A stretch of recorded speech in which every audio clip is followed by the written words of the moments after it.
Class. Good morning बच्चों। Good morning बोलो। Good morning ma'am.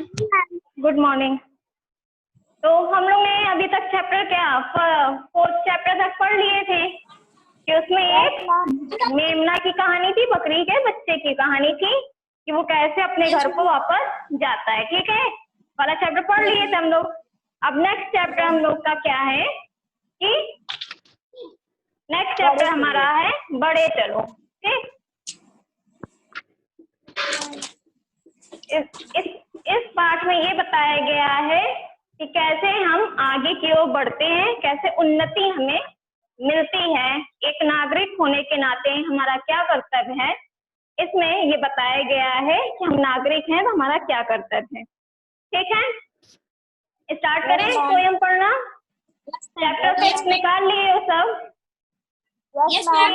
Yes ma'am. Ananya, yes ma'am. Kavya, yes ma'am. सब निकाले chapter फिर? चलो स्टार्ट करते हैं हम। हाँ चलो। वीर तुम बड़े चलो, धीर तुम बड़े चलो, हाथ में ध्वजा रहे, बाल दल सजा रहे। इसमें वीर किसे कहा गया? नागरिक को, जो ये भारत के नागरिक होते हैं। धीर तुम बड़े चलो, हाथ में ध्वजा रहे, हाथ में मतलब झंडा रहे, बाल दल सजा रहे। मीन्स दल मीन्स होता है एक समूह, मतलब जो बाल का एक समूह होता है बालकों का, वो एक दल है। जो समूह होता है उसे हम लोग दल कहते हैं। तो वो कह रहा है इसमें कि बाल दल सजा रहे। नेक्स्ट हमारा क्या लाइन है? ध्वज कभी झुके नहीं, दल कभी रुके नहीं। मीन्स ध्वज मीन्स झंडा कभी झुके नहीं, मतलब झंडा झुकना नहीं चाहिए, हमेशा ऊपर की ओर रहना चाहिए। और दल कभी रुके नहीं, मतलब समूह जो हमारा चल रहा है वो कभी रुके नहीं। वीर तुम बड़े चलो, धीर तुम बड़े चलो। यहाँ पे धीर का क्या अर्थ है? मैम धीर का हाँ बताओ क्या होता है? धीर का मतलब होता है धीरज और धैर्य। मतलब धैर्य के साथ हमें क्या करना? आगे की ओर बढ़ना है। ठीक है। ध्वजा मीन्स जानते हो, ध्वजा मीन्स होता है झंडा। ध्वजा मीन्स होता है झंडा। फिर उसके बाद नेक्स्ट लाइन क्या कह रहा है? सामने पहाड़ हो, सिंह की दहाड़ हो। मतलब सामने पहाड़ हो, पर्वत हो, और सिंह की दहाड़ हो। सिंह मतलब शेर होता है, जो जानते हैं, उसी की तरह आगे बढ़ना है। तुम निडर हटो नहीं। अगर तुम्हारे सामने शेर की तरह कुछ भी कठिनाई आती है तो तुम उसके सामने से, ऐसा नहीं होना चाहिए कि तुम उसके सामने से हट जाओ।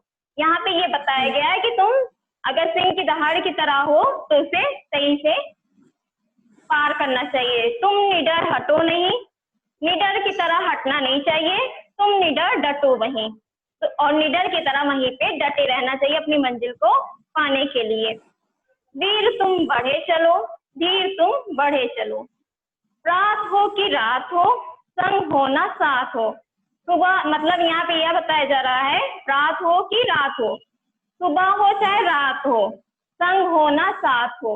मतलब चाहे अकेले रहो चाहे सबके साथ रहो, चाहे सुबह रहे चाहे रात रहे। सूर्य से बढ़े चलो, चंद्र से बढ़े चलो। सूर्य की तरह मतलब बढ़ते चलो, और चंद्र की तरह भी बढ़ते चलो। वीर तुम बड़े चलो, धीर तुम बड़े चलो। समझ में आई ये पोयम? इसमें क्या बताया जा रहा है? Class yes ma'am. बताओ ऋषि, क्या समझ में आया? पूछ बताओ क्या समझ में आया इसमें? मैम सूर्य की तरह पढ़ना चाहिए और चंद्रमा की तरीके। हाँ, किसकी तरह बढ़ना चाहिए? मैम सूर्य की तरह और आगे?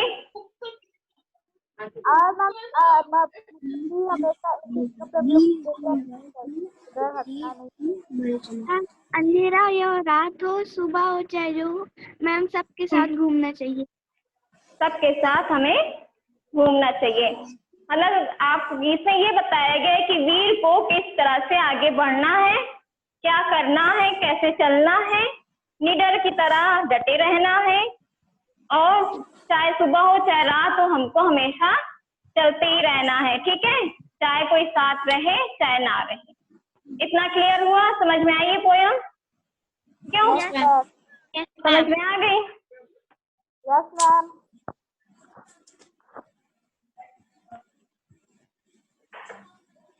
अच्छा बताओ, दल मीन्स क्या होता है? दल मतलब क्या होता है? समूह। दल मीन्स होता है समूह। ठीक? लीडर मीन्स मैम बिना डर के।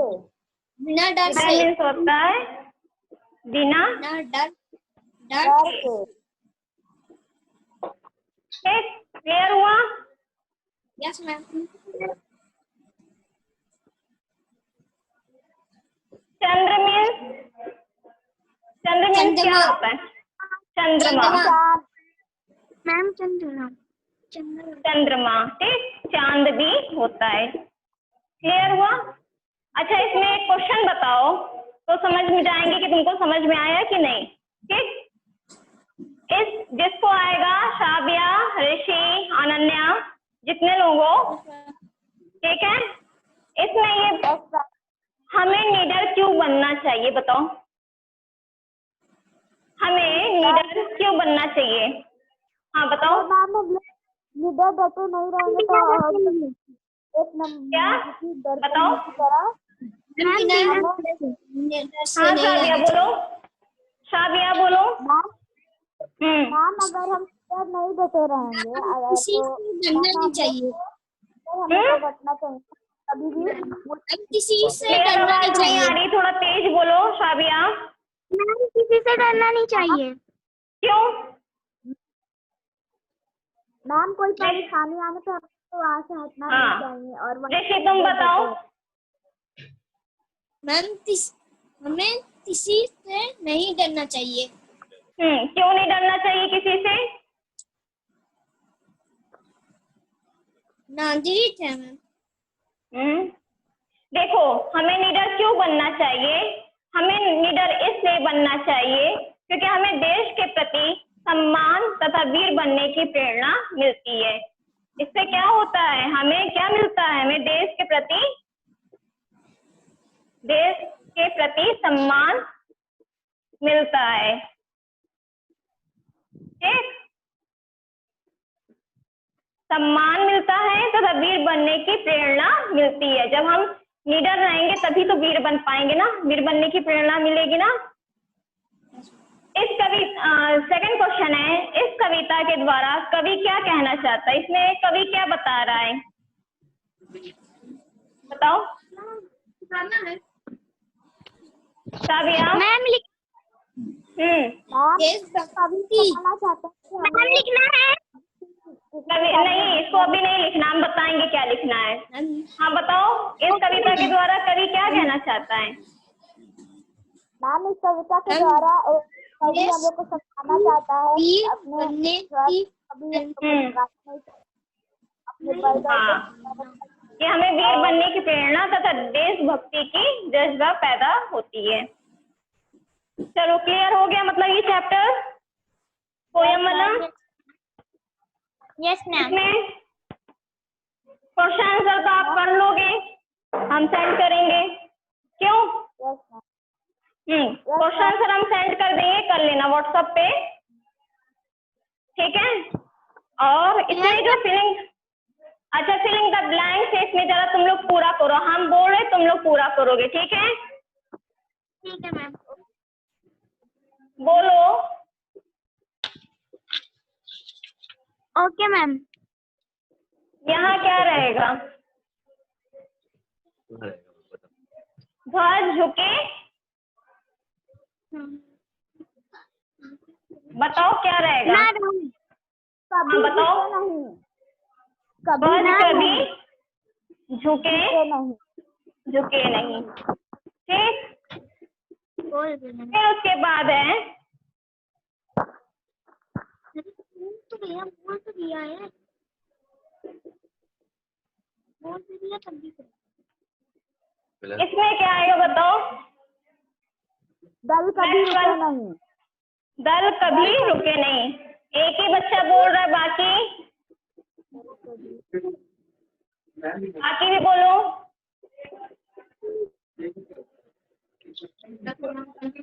फिर उसके बाद सामने पहाड़ हो।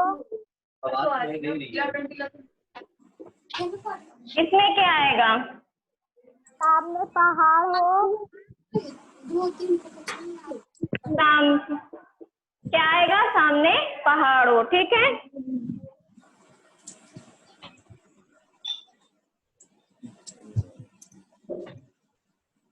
समझ में आया? मैम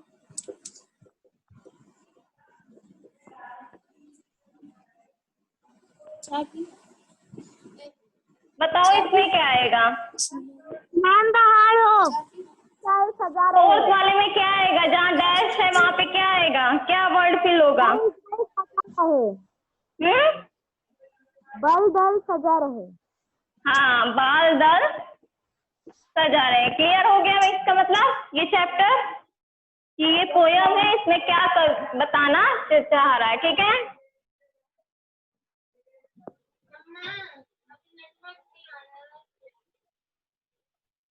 हम चैप्टर 6 की पढ़ाएगी। हाँ, क्या है 6 चैप्टर हमारा? ईमानदार बालक। हम ईमानदार बालक। नाम ईमानदार बालक है। ईमानदार बालक।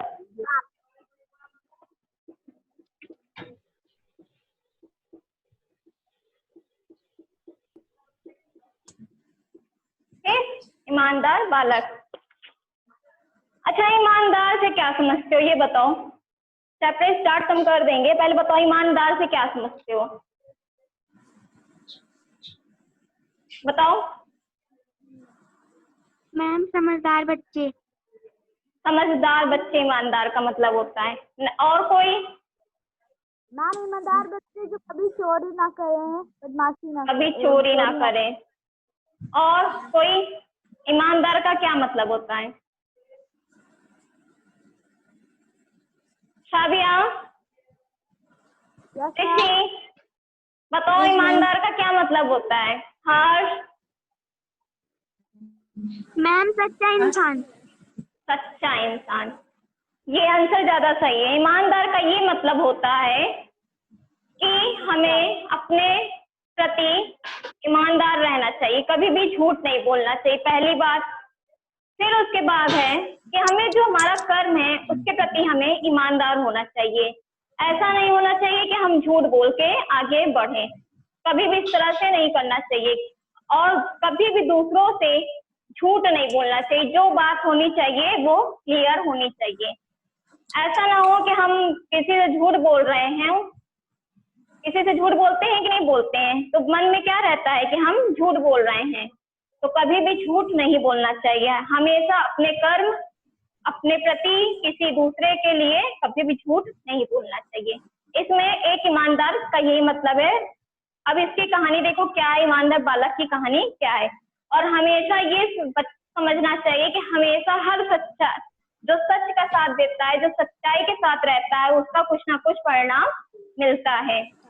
झूठ के साथ कभी कुछ हमेशा गलती होता है। ठीक है, आगे बढ़ते हैं, स्टार्ट करें 6 चैप्टर पढ़ना। ईमानदार। चलो देखो क्या है इस कहानी में, क्या है ईमानदार बालक की। ठीक है, बाबू रमेश चंद जल्दी जल्दी कदम बढ़ाते हुए चले जा रहे थे। आज दुकान खोलने में उन्हें कुछ ज्यादा ही देर हो गई थी। उन्होंने देखा कि एक गरीब सा दिखने वाला लड़का एक हाथ में एक छोटी सी बाल्टी लटकाए बड़े गौर से इधर उधर कुछ ढूंढ रहा था। वह रुके और उन्होंने लड़के से पूछा, क्या खो गया है तुम्हारा? लड़के ने रोनी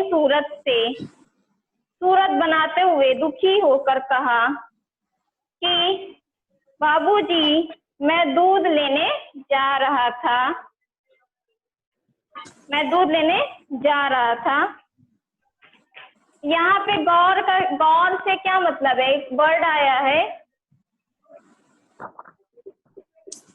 मैम गौर से कर ध्यान से। ध्यान से। ठीक ठीक, जो डिफिकल्ट वर्ड आएगा हम लिखते जाएंगे। तो उसमें क्या कि बाबूजी, मैं दूध लेने जा रहा था, पता नहीं मेरे हाथ से छूटकर 10 रुपए कहाँ गिर गए। घर जाने पर माँ बहुत नाराज होगी और सेठ जी बहुत बिगड़ेंगे। बाबू रमेश चंद्र को उस गरीब पर दया आ गई। उन्होंने जेब से 10 का एक नोट निकालकर लड़के की तरफ बढ़ाते हुए कहा, अब छोड़ो, तुम्हारे पैसे मिलने वाले नहीं हैं। तुम यह नोट ले लो और दूध ले आओ। समझ में आया यहाँ तक? Yes ma'am. Yes ma'am. समझ में आ गया ना कि वो उसका 10 रुपए उसका 10 रुपए खो जाता है। और जो सेठ जी थे बाबूराम रमेश चंद्र, वो क्या करते हैं कि उस लड़के को 10 रुपए देते हैं, लेकिन वो लड़का क्या करता है? ले लेता है? बताओ। नहीं लेता है। फिर आगे देखो, आगे क्या है नेक्स्ट। लड़के ने सिर हिलाकर मना करते हुए कहा, नहीं बाबूजी, मैं रुपए नहीं ले सकता, भला आप मुझे क्यों दे रहे हैं। बाबू रमेश चंद्र ने ध्यान से लड़के की तरफ देखा। उन्हें लगा कि लड़का भला है। उन्होंने प्यार से कहा, बेटे, मैं तुम्हारी मदद करना चाहता हूँ। क्या कहता है यहाँ पे रमेश चंद्र जी कि तुम्हारा पैसा गिर गया, मैं तुम्हारी यहाँ पे मदद करना चाहता हूँ, रुपए ले लो। लड़के ने सिर हिलाकर मना कर दिया। लड़का क्या करता है? सिर हिलाकर मना कर देता है कि नहीं, मैं पैसा नहीं लूंगा, और अपने खोए हुए रुपए फिर से ढूंढने में लग गया।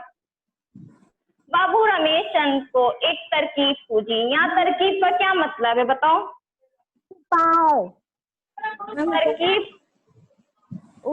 तरकीब का मतलब होता है उपाय। समझ में आया? मदद मीन्स होता है सहायता।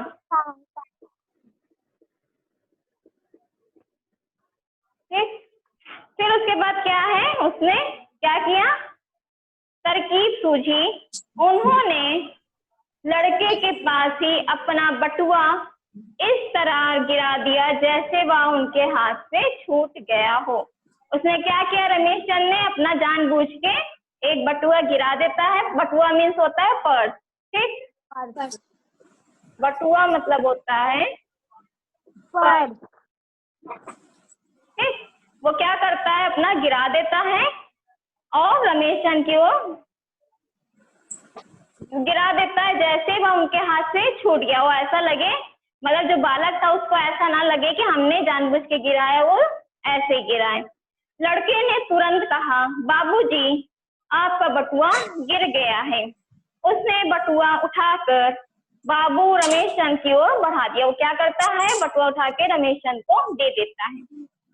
बाबू रमेश चंद्र ने अनजान सा बनते हुए कहा, मतलब अनजान हो गया था, मतलब वो चीज नहीं जान रहा था कि हमने इसको गिराया है।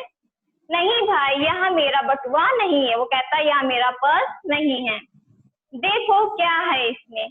लड़के ने कहा, बटुए में काफी रुपए हैं। वो क्या कहता है कि इस पर्स में काफी रुपए हैं और आप झूठ बोल रहे हैं। वो लड़का समझ जाता है कि आप झूठ बोल रहे हैं, कि बटुआ आपका नहीं है। आप क्या मुझसे मजाक कर रहे हैं? यहाँ पे लड़का पूछता है कि आप मुझसे मजाक कर रहे हैं? मैं तो वैसे ही दुखी और परेशान हूँ। बाबू रमेश चंद्र ने बनावटी गुस्से से कहा, मतलब बनावटी मतलब यहाँ पे होता है ऐसे बनाना, मतलब वो बनावटी का क्या मतलब होता है यहाँ पे बताओ? मैम झूठ मूठ का चेहरा बनाया। हाँ, झूठ मूठ का चेहरा। नाटक करते हुए कहता है, क्या मुझे बेईमान समझते हो? वो कहता है क्या मुझे बेईमान समझते हो? भला जब यहाँ मेरा बटुआ नहीं है तो मैं इसे क्यों ले लूं। वो कहता है जब ये मेरा बटुआ नहीं है तो मैं इसे क्यों ले लूं। देखो तुम्हें इस समय रुपए की जरूरत है, भगवान ने तुम पर कृपा की होगी। वो क्या कहता है कि हो सकता है कि तुम्हें पैसे की जरूरत है तो भगवान ने तुम पे दया दिखाई और बटुआ दे दिया। ठीक है, जरूरत मीन्स होता है आवश्यकता। ठीक, भगवान ने ही तुम पर कृपा की है जो तुम्हारी मुसीबत में तुम्हारे लिए सहायता भेज दी। देखो कोई देख भी नहीं रहा है, कहता है देखो कोई तुमको देख भी नहीं रहा है, चुपचाप इस बटुए को अपनी जेब में रख लो। कहता है चुपचाप इस बटुए को अपनी जेब में रख लो। लोग आवाज सुनकर यहाँ और आ जाएंगे। क्या कहते हैं कि अगर जो हम लोग बातचीत कर रहे हैं, जो आवाज हो रही है, लोग यहाँ पर आ जाएंगे और तब तुम्हें एक पैसा भी नहीं मिलेगा। क्या कह रहे हैं कि बटुए के लिए झगड़ा होगा, फिर तुमको एक भी पैसा इसमें से नहीं मिलेगा। कोई दूसरा ही बटुए को लेकर चला जाएगा। जो लोग यहाँ पे आएंगे तो वो ही बटुए को लेकर चले जाएंगे। लड़के ने या फिर देखो क्या होता आगे, लड़के ने झुंझला कर कहा बाबूजी आप क्या मुझे बेईमान बनाना चाहते हैं। वो कहता है कि मैं इस पर्स को उठा लूंगा तो मैं एक तरीके से बेईमान हो गया ना, मैं किसी और की चीज को ले लिया, तो क्या आप मुझे बेईमान बनाना चाहते हैं। माना कि मैं गरीब हूँ, कहता है कि मानता हूँ कि मैं गरीब हूँ और इस समय मुसीबत है, मतलब उसका पैसा खो जाता है और उसे डर भी रहता है कि माँ से मुझे डांट पड़ेगी। वो कहता है कि मानते हैं कि इस सब टाइम मैं गरीब हूँ, अब मुसीबत में हूँ, मुझे रुपए की जरूरत भी है। वो कहता है मुझे रुपयों की भी जरूरत है, पर इसका मतलब यह तो नहीं कि मैं दूसरे के धन पर अपना अधिकार जताऊं। क्या कहना चाह रहा है इसमें बालक कि मुझे पैसे की जरूरत है, ये मैं मानता हूँ, लेकिन इसका ये मतलब नहीं है कि मैं किसी चीज दूसरे की चीज को अपना समझ लूं। इससे तो मालिक की डांट फटकार सुन लेना ही अच्छा है, इससे बेहतर है कि मैं मालिक की डांट फटकार सुन लूं। फिर उसके बाद आगे क्या कह रहा है, बाबू रमेश चंद लड़के की ईमानदारी देखकर बहुत प्रसन्न हुआ। क्या करता है, वह लड़का इतनी देर से ईमानदार बन रहा था, मतलब जान रहा था कि ये बटुआ इसका नहीं है, तो उसकी वो चेक कर रहा था कि ईमानदार वास्तव में है कि नहीं। बाबू रमेश चंद लड़के की ईमानदारी देखकर बहुत प्रसन्न हुआ। उन्होंने सोचा अगर मेरे साथ दुकान पर ऐसा सच्चा और ईमानदार व्यक्ति काम करे तो कितना अच्छा। वो क्या सोचता है कि अगर मेरे दुकान पे, उसकी एक दुकान रहती है, सोचता है कि ऐसा बालक मेरे दुकान पे रहे तो कितना बढ़िया है। उन्होंने मुस्कुरा कर कहा अच्छा बेटे तुम्हें कितना वेतन मिलता है। 100 रुपए बाबूजी। लड़के ने कहा कि 100 रुपए मुझे वेतन मिलता है जब मैं घर पे काम करता हूँ। रमेश चंद ने कहा अगर तुम मेरे साथ काम करोगे तो मैं तुम्हें 200 रुपए दूंगा। वो कहता है कि अगर तुम मेरे साथ काम करते हो तो मैं तुमको 200 रुपए दूंगा। इस पर लड़के ने कहा पर बाबूजी मेरे सभी साथियों को तो 100 रुपए से ज्यादा वेतन नहीं मिलता है। वो यहाँ पे लड़का क्या कहता है कि बाबूजी जो मेरे साथ के लड़के हैं, मतलब मेरे साथ के जो फ्रेंड्स हैं जो काम करते हैं, उन्हें 100 रुपए से ज्यादा वेतन नहीं मिलता। रमेश चंद बाबू ने उस लड़के से कहा बेटे 100 रुपए तुम्हारे वेतन के और 100 रुपए तुम्हारी ईमानदारी के। क्या कहता है कि 100 रुपए तुम्हारा जो वेतन है, जो तुम वर्क कर रहे हो उसका तुम्हें वेतन मिलेगा, उसकी तुम्हें कमाई मिलेगी, और 100 रुपए तुम्हारी ईमानदारी की, जो तुम ईमानदार हो, कभी झूठ नहीं बोलते हो, किसी दूसरे की चीज को अपना नहीं कहते हो। मैंने कुछ ही देर में तुम्हें परख लिया। वो क्या कह रहा है, मैंने तुमको इतनी देर से ये जो नाटक कर रहे थे, मतलब जो झूठ बोल रहे थे मैं तुम्हारे सामने, वो तुमको परख लिया कि तुम हीरे हो। हीरे मीन्स होता है, क्या होता है हीरे मीन्स, क्या होता है, अच्छा कहते नहीं है हीरे जैसा है, ठीक है, लाखों में एक होता है ना, हीरे मीन्स क्या होता है, लाखों में एक। तुम एक दिन जीवन में अवश्य उन्नति करोगे। क्या कहता है कि तुम्हारी ईमानदारी के कारण ही तुम एक दिन जीवन में अवश्य उन्नति करोगे। लड़का बाबू रमेश चंद के पीछे पीछे चल दिया। क्या करता है अब लड़का, बाबू रमेश चंद के पीछे पीछे चलने लगता है जहाँ वो बाबू रमेश चंद जी की दुकान थी। समझ में आया? ऋषि, यस मैम। सादिया, समझ में आया? कोई बताओ क्या है, क्या समझ में आया? मैम ये समझ में आया कभी मैम दूसरे की चीज से अपना दुकान मैम कभी झूठ नहीं बोलना चाहिए और हाँ। किसी चीज का नहीं बोलना चाहिए। और कुछ अब समझ में आ गया ना कि अब हमें क्यों नहीं झूठ बोलना चाहिए? देखो झूठ बोलने से क्या होता, कुछ नहीं मिलता। जहाँ उसको 100 रुपए मिलते थे अब उसको 200 रुपए मिल रहे, तो इसलिए कभी भी झूठ नहीं बोलना चाहिए। ईमानदारी की भावना हमेशा अपने अंदर रखनी चाहिए। क्लियर हुआ? Yes ma'am. Ma'am yes ma'am. परख मीन्स क्या होता है? मैम जांच। मैम जांच। परख मीन्स होता है जांच। जांच। ठीक? अनजान मतलब जो अनजान होते हैं, अजनबी। ठीक? चलो एक क्वेश्चन बताओ, गरीब लड़का क्या ढूंढ रहा था? बताओ। मैम पैसा। पैसा। पैसा ढूंढ रहा था। कितना पैसा उस पर गिरा था? बताओ। मैम 10 रुपए। 10 रुपए उसका गिरा था। ठीक? लड़के को उसके ईमानदारी का क्या फल मिला? मैम बाबू रमेश चंद्र ने उसके वेतन से ज्यादा उसको उसका वेतन पैसा दिए और उसको अपने दुकान पर उसको नौकरी करने के लिए अवसर दिए। समझ में आ गया? क्लियर ये चैप्टर? Yes ma'am. कोई डाउट तुम लोग को इस चैप्टर में? No ma'am. नहीं? मैम। चलो क्वेश्चन आंसर आप लोग कर लोगे? Yes ma'am. हम भेज देंगे, तुम लोग कर लेना। ठीक है? बाकी कोई Yes, दिक्कत, कोई भी दिक्कत होगी हम बताना। ठीक है? तुम लोग 7 चैप्टर ईश्वर विद्या सागर है ना, पढ़ लेना इसमें क्या है। ठीक है? पूछेंगे हम। ठीक है? Bye ma'am. Thank you class. Bye ma'am. Bye. Bye.